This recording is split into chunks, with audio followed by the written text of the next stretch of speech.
wetu hiyo ni full time. They are paid for sittings. So do you think anybody would want to be an MP if that was the situation in Kenya?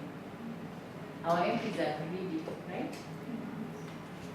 Imagine in Switzerland, election day, you were being told that they are voting for something. Even nobody was even concerned. People are not so involved in politics, but at the same time, they have their rights.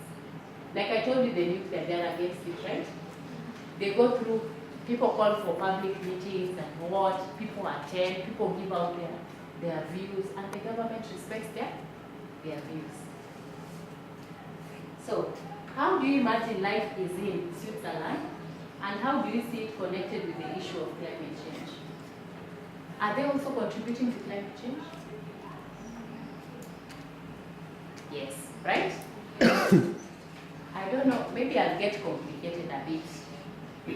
Did you hear last year there was a meeting in South Africa on climate change in Durban? Yes. You heard about it? The Kyoto Protocol. Then there are these countries who did not want to sign. Why? Because they are contributing to carbon emissions.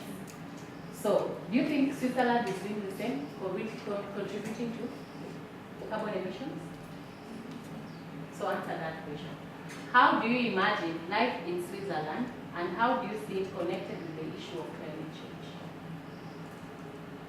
Yes, Anne, your name? Okay, I'm Sharon Chisian. I'm seeing as Swiss is experiencing climate change because they have said that they're using electricity throughout, is it?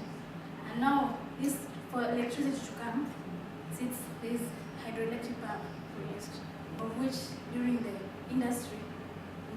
industrialization, they're releasing CO2 in the atmosphere, which is bringing about global warming. That's a good answer in your own way. But electricity to them is not a problem full time. There's plenty of water, I'm telling you. Plenty.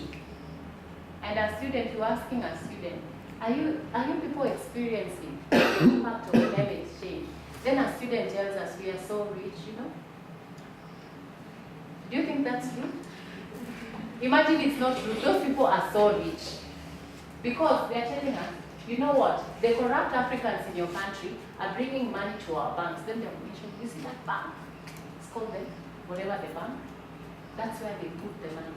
So that money is pumped into our economy. Then we ask them, then we've noticed that you people don't plant a lot of us.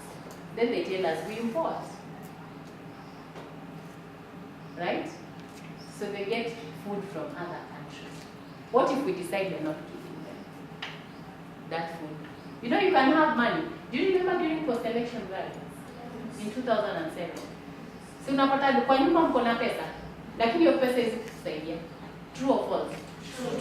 Because you cannot even go outside even to get credit. You're just afraid something. You know?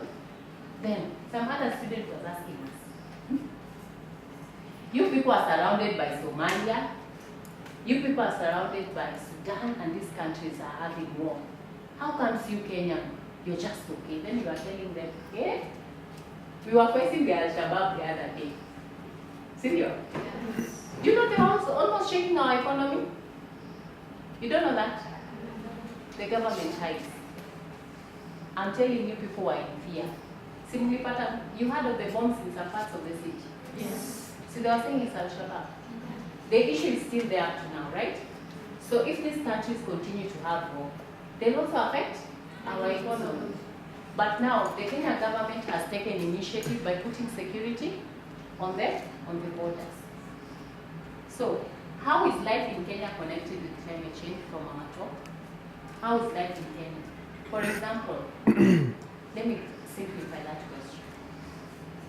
How does your daily life contribute to climate change? Like, for example, we said the forest cover used to be 20%. It is now 7%. What does that mean? Will the trees cut themselves, or its people will cut them? So what are other ways, other daily life activities that we do that contribute to climate change? Yes? We can talk about transportation. vehicles day to day, they emit gases into the environment.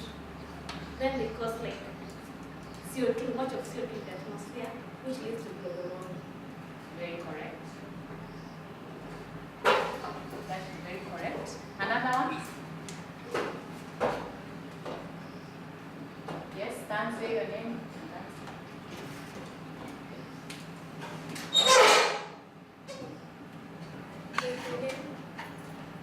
Yes. I think due to the cutting of trees for agricultural farming, that is contributing to climate change. Come again. Due to the cutting of trees for agricultural activities, that is going to contribute for climate change. We are cutting of trees for agricultural activities. Maybe you could say it like this. When we cut down trees, maybe it's for agriculture, the way you say. It can also be for human settlement. You can also cut trees for what? For industries, right? Like for example, somebody was saying, you've heard of Teamsters? Those people cut a lot of trees. But are they replacing enough of those trees? What is the government doing? Nothing. So those are some of the things. So, I would like this school, for example, to partner with a school in Switzerland. Then I'd like you to ask those students some of the questions maybe you want to know about Switzerland. And before we do that, there is a summit that is going on called the Rio Art Summit. Has anyone heard of Rio? Let me elaborate. After every 20 years, several countries come together to discuss issues on sustainable development.